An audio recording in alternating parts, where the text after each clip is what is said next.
reported in at least 19 other countries. The death toll in China now stands at 213. No deaths have been reported outside the country, and 50 million Chinese residents remain under virtual quarantine. In Beijing, companies have decided to extend the Lunar New Year holiday by a week to February 10th in order to keep people in their homes.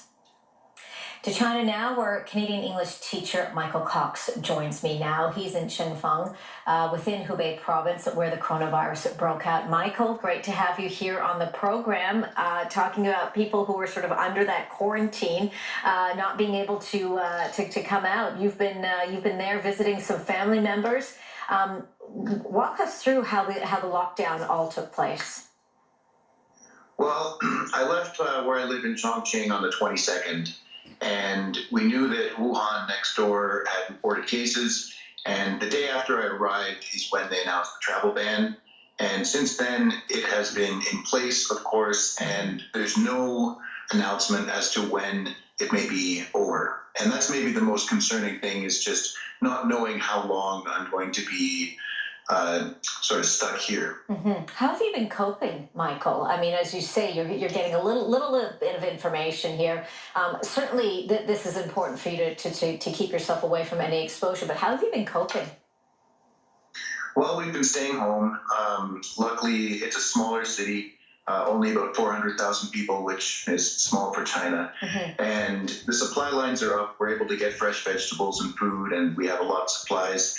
But with regards to staying busy, I've been sharing some positive videos, my Hubei Quarantine Boredom Avoidance Pro Tips series, been spending time with my girlfriend and her family, really just trying to kill the time, staying at home and staying off the streets. Staying off the streets, absolutely. What about officials? What kind of information are they providing?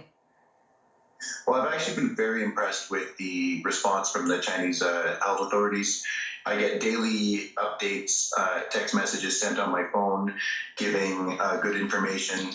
As well, they've been sharing daily updates with numbers of suspected infections, people who are infected, deaths across all of the provinces.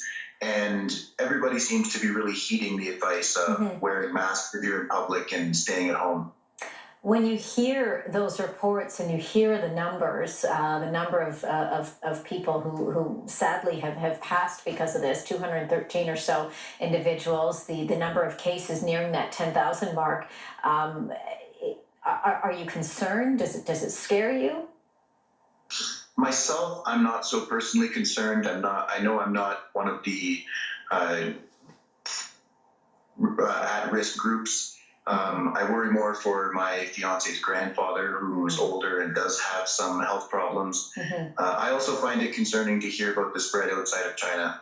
Countries like India, which has had its first confirmed case, I know they don't have the same level of precautions and be able to, halt the virus the same way as the authorities here have been able to. Yeah, well, I know that, clearly you're doing everything that you can for you and your girlfriend's family, and of course our well wishes to all of you and her grandfather as well, as you mentioned, who has some health issues. We hope that this eventually will all soon be resolved and you can eventually come home. But in the meantime, we really appreciate you giving us your time, Michael. Thank you very much. All right, thanks for having me. Have a great day. You as well. Canadian English teacher Michael Cox joining us from just outside of Wuhan province there, Wuhan City. All right, well, the United Kingdom, to other news now. The United Kingdom officially leaves the European Union at midnight tonight and